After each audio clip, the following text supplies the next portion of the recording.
My name is Steve Parks. I'm a professor at Syracuse University. And I come from a long line of steelworkers. My whole family grows out of the steel industry in Pittsburgh. And for most of my life, I thought I was going to end up in the steel industry too. But then the 80s hit and the economic tsunami just washed the jobs in the steel industry away, leaving behind communities really who didn't know what the future was for the next generation, what they were going to do. There was no longer going to be steel. What would happen? At that moment, I often think my community could have quit. They could have decided there was no future for the kids and just sort of let them trail off and sort of disperse the community. What I've always admired is at that moment the community came together. They sort of took on extra jobs so kids could go to school. They loaned cars so we could drive to school. They borrowed money so we could buy books. They did everything a community could do to launch the next generation into college.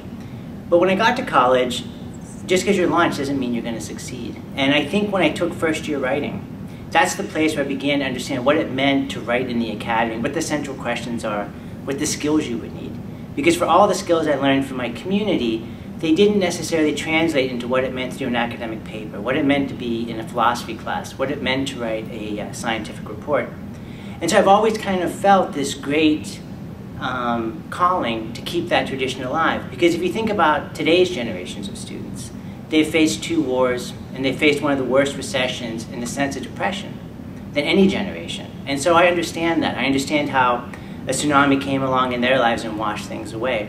And I understand how communities now are like struggling to get their own kids through school, how they're borrowing and lending and working. And I think that the skills I learned as in a writing class made me want to be a writing teacher.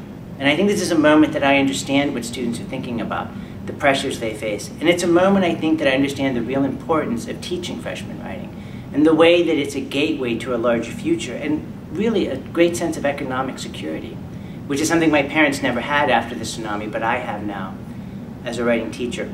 And I think that tradition of thinking about writing as not just in a classroom, but within a community, that tradition of thinking of students as more than just a set of papers, but thinking about how writing sort of enmeshes within their whole lives and can project them forward, is really what the writing classroom is. And as I think about 4Cs, I think that's the history and legacy and sort of the commitment that drew me to 4Cs. And that's what I see whenever I come to these conferences, is that commitment.